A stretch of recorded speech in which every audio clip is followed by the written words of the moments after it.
Sciatica spondylitis అన్ని రకాల వెన్నుపూస సమస్యలు, కీళ్ల వ్యాధుల సమస్యలకు 100% శాస్త్ర పరిష్కారం కొరకు నియోకేర్ హోమియోపతి.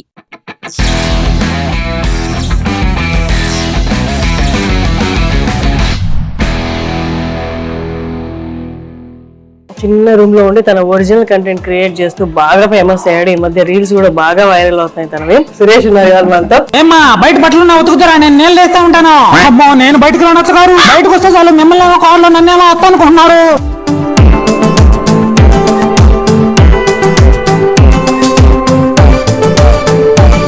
ఏం చేస్తుంటారు చెప్పండి? ఇంజనీరింగ్ డిపార్ట్మెంట్ లో వెల్డర్ గా చేస్తున్నా. తన ప్రాపర్టీస్ చూసారా? ఒక 4-5 విగ్గులు, అవన్నీ కాస్ట్యూమ్స్ అనమాట. ఆ కాస్ట్యూమ్స్ ఎక్కడ కొనుక్కున్నారు? ఆ కాస్ట్యూమ్స్ అన్ని బెంగళూరులో సెకండ్ హ్యాండ్ మార్కెట్ లో తీసుకున్నా. ఇప్పుడు ఊరికే ట్రై చేద్దాం, కొత్త బట్టలు తీసుకునే అంత ఇది లేదు కాబట్టి అన్ని సెకండ్ హ్యాండ్ లో ఒకసారి కలెక్ట్ చేసుకొని అన్ని పెట్టుకున్నా. నువ్వు సినిమాలు చేయాలి అనుకుంటే నువ్వు మొదలు పెట్టిన దగ్గర నుంచి 10 ఏళ్ళకి గానీ నువ్వు బిజీ అవ్వవన్న ఒక విషయం ఏంటంటే, నాకు పూర్తిగా సినిమాల మీద ఒక అవగాహన ఉంది. ఎట్లంటే నేను పెద్ద మంచి టాలెంట్ ఉన్న వాళ్ళు కూడా బయట తిరుగుతున్నారు. ఇంతమందికి మారింది, ఇంతమంది డబ్బులు జనరేట్ చేసుకుంటున్నారు, ఫ్యామిలీని చూసుకోగలుగుతున్నారు కదా. ఏమనిపిస్తుంది అసలు అప్పుడు తిట్లకి? ఏ పని చేసినా కానీ రజనీకాంత్ గారు చెప్పినట్లు అది జనాల మాటని పట్టించుకుంటే మాత్రం ఎప్పటికీ ఏ ఫీల్డ్ లో కూడా సక్సెస్ అవ్వలేము అనేది నేను ఎప్పటి నుంచో గ్రహించా. ఇప్పుడు నేను ఒక కంటెంట్ క్రియేటర్ని కలవడానికి వచ్చాను, అలాగే ఇంటర్వ్యూ కూడా. తినని మీరు చూస్తే వెంటనే గుర్తుపడతారు. ఈ మధ్య తిన రీల్స్ బాగా ఫేమస్ అయ్యాయి. చిన్న రూమ్లో ఉండి తన ఒరిజినల్ కంటెంట్ క్రియేట్ చేస్తూ బాగా ఫేమస్ అయ్యాడు. ఈ మధ్య రీల్స్ కూడా బాగా వైరల్ అవుతున్నాయి తనవి. తను ఏం లేదు, ఒక 3-4 ప్రాపర్టీస్ తను కొనుక్కొని, ఒక విగ్ అలాంటివి, దాంతోనే తనే వేషాలు వేసుకుంటూ, తనే ఒక చిన్న రూమ్లో స్క్రిప్ట్ రాసుకుంటూ, ఓన్లీ తనే, ఇంకెవరు ఉండరు అనమాట మ్యాక్సిమం. ఒక్కసారి తను చూపిస్తాను, వెంటనే మీరు తన రీల్స్ కూడా గుర్తుపట్టేయచ్చు. నేను యాక్చువల్లీ ఒక పని మీద ఇట్లా కడప దగ్గరికి రావడం జరిగింది. అలాగే తనకి ఫోన్ చేసి మీరు ఇక్కడ ఉన్నారా అని చెప్పి కనుక్కొని డైరెక్ట్గా వచ్చాను. తనకు తెలీదు, ఒక్కసారి అటు చూడండి. గుర్తుపట్టారా? సురేష్ సురేష్ సురేష్ సురేష్ సురేష్ ఉన్నారు ఇవాళ మనతో. ఎలా ఉన్నారు సురేష్? బాగున్నానండి, మీరు బాగున్నారా? బాగున్నా. ఇదేనా నీ గ్రీన్ మ్యాట్? ఇదే అంతా సామ్రాజ్యం, ఈ రూమే. ఇదే మొత్తం తన సెటప్, ఇవన్నీ తన కాస్ట్యూమ్స్. చిన్న రూమ్ లో ఇలా సెట్ చేసుకొని గవర్నమెంట్ జాబ్ చేస్తూ ఏం చేస్తుంటారు చెప్పండి? ఇంజనీరింగ్ డిపార్ట్మెంట్ లో వెల్డర్ గా చేస్తున్నా. సో గవర్నమెంట్ జాబ్ చేసుకుంటూ ఖాళీ దొరికిన టైంలో తన ఒరిజినల్ కంటెంట్ తనే స్క్రిప్ట్ రాసుకొని తనకి వచ్చిన శైలిలో ఒక వీడియోస్ చేస్తే అవి బాగా వైరల్ అయ్యాయి. ఇప్పుడు తన ప్రాపర్టీస్ చూసారా? ఒక 4-5 విగ్గులు, ఈ చిన్న రూము, అవన్నీ కాస్ట్యూమ్స్ అనమాట. ఆ కాస్ట్యూమ్స్ ఎక్కడ కొనుక్కున్నారు? ఆ కాస్ట్యూమ్స్ అన్ని బెంగళూరులో సెకండ్ హ్యాండ్ మార్కెట్ లో తీసుకున్నా. ఇదిగో ఇక్కడ ఉన్నాయి, ఇదిగో విగ్గులు. సెకండ్ హ్యాండ్ మార్కెట్ లోనా? ఎక్కడ? అప్పుడు ఊరికే ట్రై చేద్దాం, మనకు అంతంత కొత్త బట్టలు తీసుకునే అంత ఇది లేదు, ఎందుకు ఊరికే ఖర్చు పెట్టడం, సరే ఊరికే ట్రై చేద్దాం అని చెప్పి సెకండ్ హ్యాండ్ లో అన్ని ఒకసారి తీసుకొని, అంటే కోట్లో ఎన్ని కావాలి కదా, అన్ని మనకు ఒకసారి దొరకవు కాబట్టి అన్ని సెకండ్ హ్యాండ్ లో ఒకసారి కలెక్ట్ చేసుకొని అన్ని పెట్టుకున్నా. స్టార్ట్ చేసి బడ్జెట్ విగ్గులకి, డ్రెస్సులకి, విగ్గులు, లైటింగ్ అంతా మొత్తం ఒక్కసారి పెట్టాను. ఒక 85,000 దాకా ఉంటుంది. మొబైల్ 50,000 పడింది, మిగతా అంతా కలిపి ఒక 85,000 అయింది. అవునా? 85,000 ఎక్కువ కదా. అంటే కళ్ళు మూసుకొని స్టార్ట్ చేశా, అయితే అయింది లేదంటే లేదని. ఒక 2 సంవత్సరాల ముందు నుంచే ప్లానింగ్ లో ఉండింది. 1 సంవత్సరం నుంచి అంతా సేవ్ చేసుకొని స్టార్ట్ చేశాను. అనుకున్నట్టు సక్సెస్ అయింది అంతే. ఈ విగ్గులు అన్ని కూడా ఆన్లైన్ లో తీసుకున్నట్టు. మీ జాబ్ టైమింగ్స్ ఏంటి సురేష్? జాబ్ టైమింగ్స్ వచ్చి మార్నింగ్ వచ్చి 7 o'clock అంతా ఆఫీస్కి వెళ్ళాలి. 7 నుంచి ఈవినింగ్ 5:30-6 కంతా ఇంటికి వస్తాం. 6కి వచ్చినప్పటి నుంచి కూర్చొని దాని మీద వర్క్ చేసి ఇంచుమించుగా 12 వరకు వర్క్ చేస్తాను. మళ్ళీ రెస్ట్ తీసుకుని మళ్ళీ మార్నింగ్ యాజ్ యూజువల్. ఎందుకు అసలు ఎందుకు స్టార్ట్ చేయాలనిపించింది కంటెంట్ బేస్డ్? ఇప్పుడు గవర్నమెంట్ జాబ్ అంటే ఎవరు ఇటు పక్కన ఆలోచించారు కదా, గవర్నమెంట్ జాబ్ ఉంది ఏం లేదు అనుకుంటారు అందరూ. అదే అనుకుంటారు, గవర్నమెంట్ జాబ్ వాళ్ళకి ఏం అనుకుంటారు.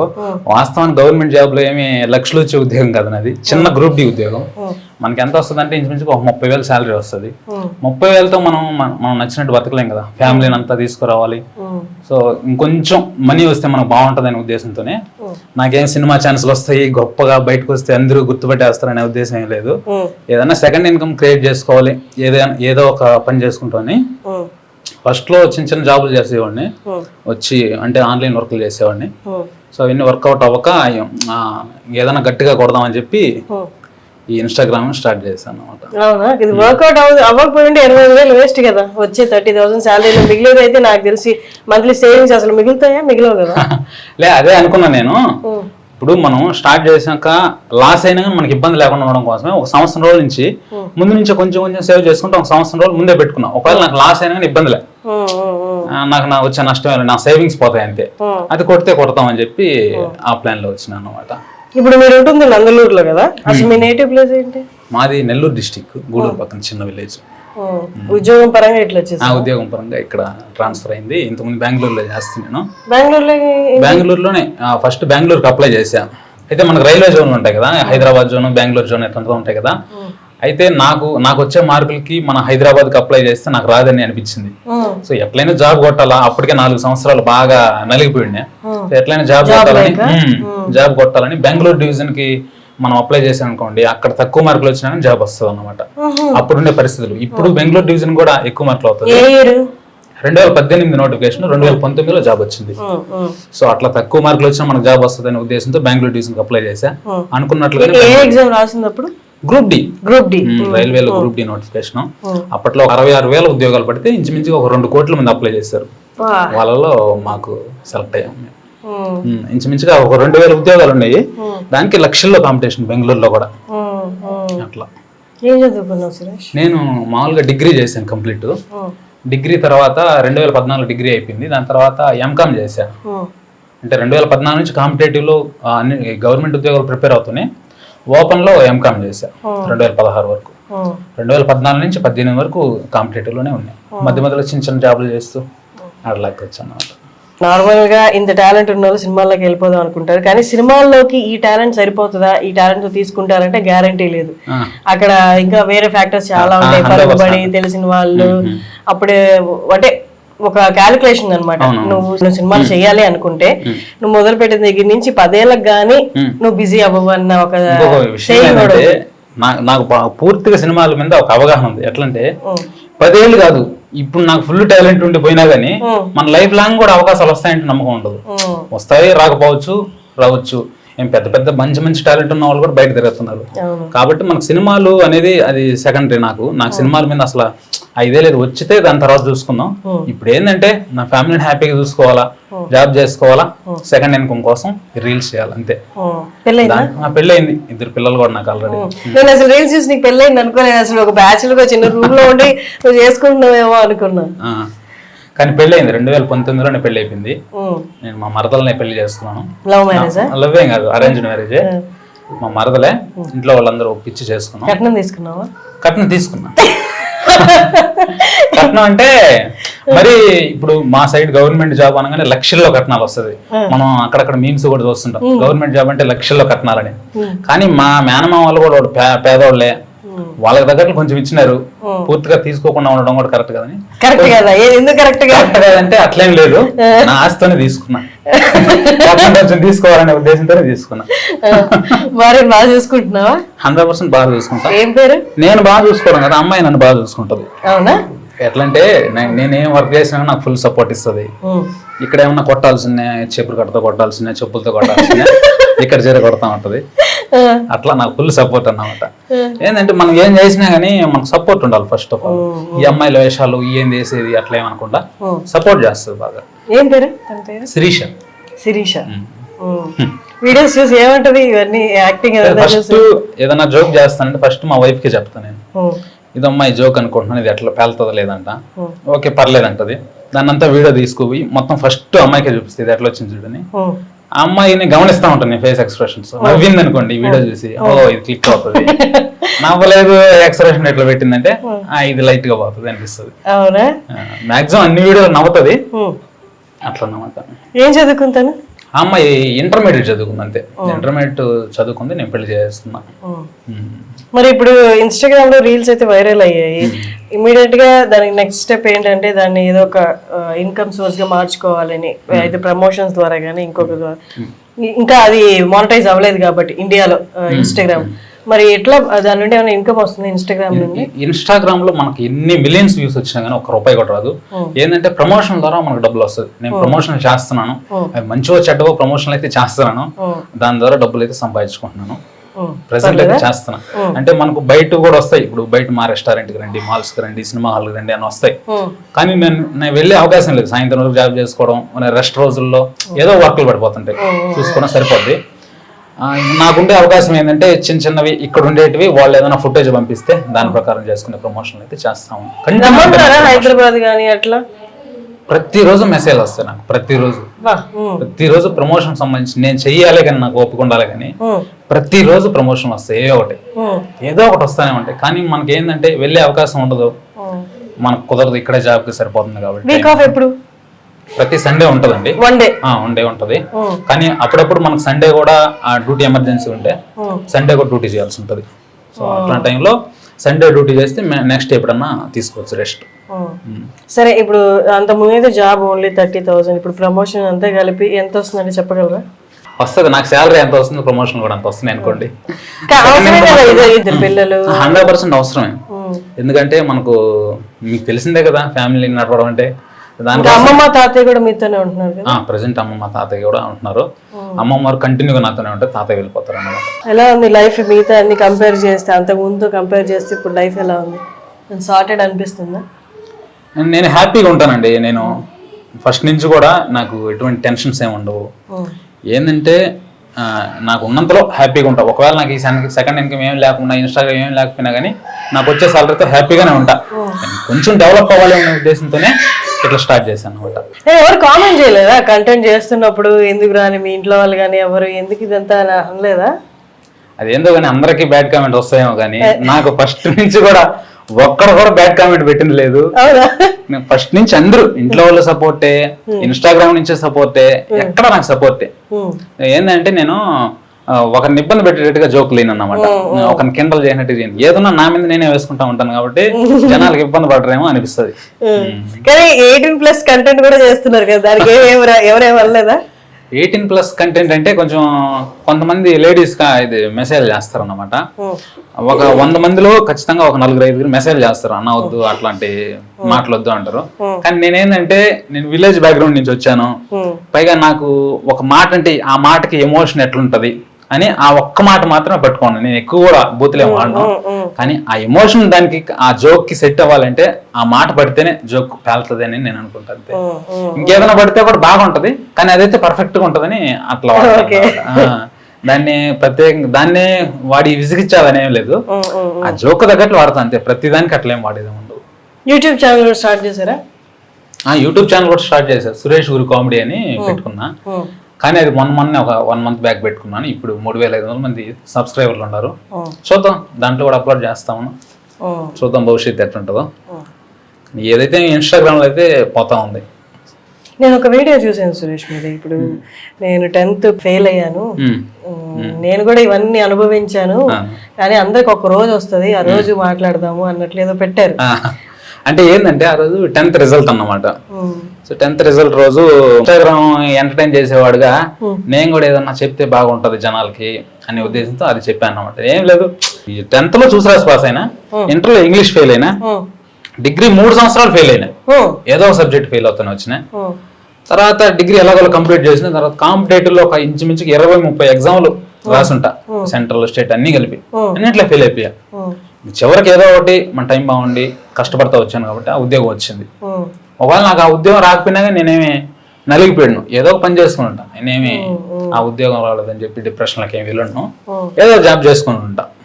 ఎంతమంది మీరు? నేను మా తమ్ముడు ఇంటికాడే చిన్న జాబ్ చేసుకుంటా, అమ్మ నాన్న చూసుకుంటా, వ్యవసాయం చూసుకుంటాడు. నేను ఇలా జాబ్ చేసుకుంటా ఇక్కడ ఉన్నా.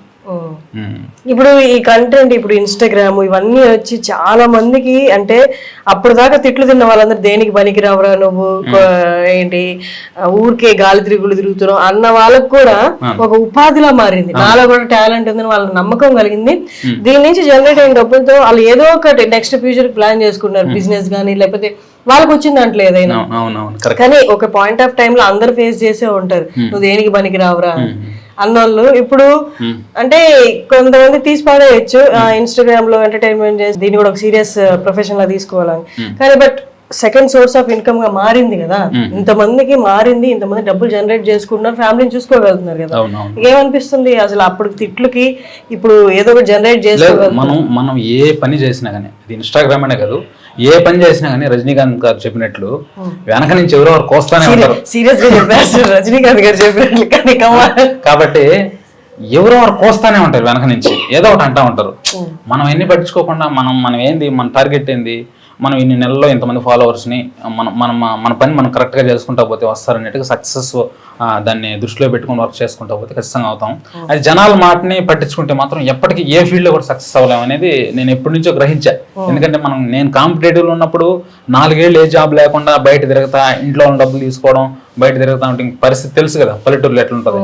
చాలా విషయాల్లో మామూలుగా అది అంటుంటారు పెద్దోళ్ళైనా ముసలోళ్ళైనా ఎవరైనా సరే, ఇంకా ఏమైనా ఉద్యోగం లేదు ఏమీ లేదు ఊరికే తిరుగుతున్నాం గాలికి ఇట్లా అంటారు. వాళ్ళకి తెలియదు కదా రూల్లో మనం ఎంత కష్టపడుతుంటాం ఏం చేస్తుంటాం అని. సో అవన్నీ మనం పట్టించుకోకుండా మన టార్గెట్ ఏంది దాన్ని ఫిక్స్ చేసుకొని వెళ్ళిపోతా ఉంటే ఖచ్చితంగా సక్సెస్ అవుతామని అనుకుంటున్నాను. కానీ ఇన్స్టాగ్రామ్, యూట్యూబ్ కుప్పలు తెప్పలుగా కంటెంట్ ఉంది. ఇప్పుడు ఏది ఎప్పుడు ఎందుకు క్లిక్ అవుతుందో అనేది తెలియదు. బట్ మీరు మీకు ఉన్న దాంట్లోనే 85,000 ఇన్వెస్ట్మెంట్ చేస్తున్నప్పుడు కంటెంట్ అనేది చాలా నువ్వు ఫిల్టర్ చేసి ఇదైతేనే బెస్ట్ అవుతుంది అని అనిపించిందా? ఎట్లా ప్లాన్ చేసుకోగలిగారు? అది లేదు, ఇప్పుడు నాకు ఏ కంటెంట్ పెట్టినా పోదు కదా, ఏదో ఒక్కటే పోతుంది. ఇప్పుడు ఏంటంటే నేను ఈ ఇన్స్టాగ్రామ్ స్టార్ట్ చేసేటప్పుడు ఫస్ట్ ఈ ఇన్స్టాగ్రామ్ స్టార్ట్ చేయక ముందు నుంచే కొన్ని చిన్న రీల్స్ చేసుకునేది, నా స్టేటస్లో పెట్టుకునేది. ఒక 100 మంది చూసిన వాళ్ళు ఒక 4 ఏదైనా నవ్వుతే వాళ్ళు హ్యాపీగా ఫీల్ అయ్యేవాడిని. సో అక్కడ స్టార్ట్ అయింది. సో ఇన్స్టాగ్రామ్ చిన్న జోకులు చేసినా కానీ జనాలు నవ్వించగలిగితే ఖచ్చితంగా క్లిక్ అవుతుంది అనే ఉద్దేశం వచ్చి అక్కడ విత్తనం పడింది. అదే మైండ్లో పెట్టుకుని గట్టిగా 1 సంవత్సరం తర్వాత సో జోకులు ఏమేమి ఉన్నాయి అన్నీ తీసుకొని నోట్ చేసుకొని దానికి మనం ఏ విధంగా మాటలు రాస్తే సెట్ అవుతుంది అని, ఇంకా మనకేంటంటే సాయంత్రం వచ్చి వేరే క్యారెక్టర్లు తీసుకొచ్చి వాళ్ళతో యాక్టింగ్ చేయించేంత మనకు కుదరదు. కాబట్టి నేనేమనుకున్నా అంటే అన్ని క్యారెక్టర్లు నేనే చేసేద్దాం అని చెప్పి అన్ని క్యారెక్టర్లు నేనే చేసుకుంటా, ఎట్లయినా సరే ఆ జోక్ని పండించేలా చేయడం నా బాధ్యత, అట్లా చేసుకుంటూ వస్తున్నాను. సూపర్. బీబీ వైన్స్ అతను యూట్యూబర్, అతను ఇప్పుడు అందరిలో కంటే అంటే రిచెస్ట్ యూట్యూబర్ అనుకుంటా. మొన్నే 172 crores ఎంతో ఇన్స్టాగ్రామ్ లో డేటా వస్తుంది. 11 crores బట్టి ఇల్లు కూడా కొన్నాడు అని విన్నాను. తను కూడా same me kind of content చేసేవాళ్ళు. నేను ఒక్కడే కాదు ఇక్కడ ఇన్స్టాగ్రామ్ లో యూట్యూబ్ లో కానీ ఆసిఫ్ డ్రామాస్ అని, ఆజాజ్ వైన్స్ అని, ఇంకా పేర్లు గుర్తుకు రావటంలా చాలా మంది ఉన్నారు. సాయి హేమంత్ అని చెప్పి, వీళ్ళందరిని చూస్తే నేను ఇన్స్పైర్ అయ్యాను అనమాట. సో వీళ్ళు మాదిరిగా చేయొచ్చు, వాళ్ళు కూడా ఏంటంటే నా టైప్ లో చేస్తుంటారు.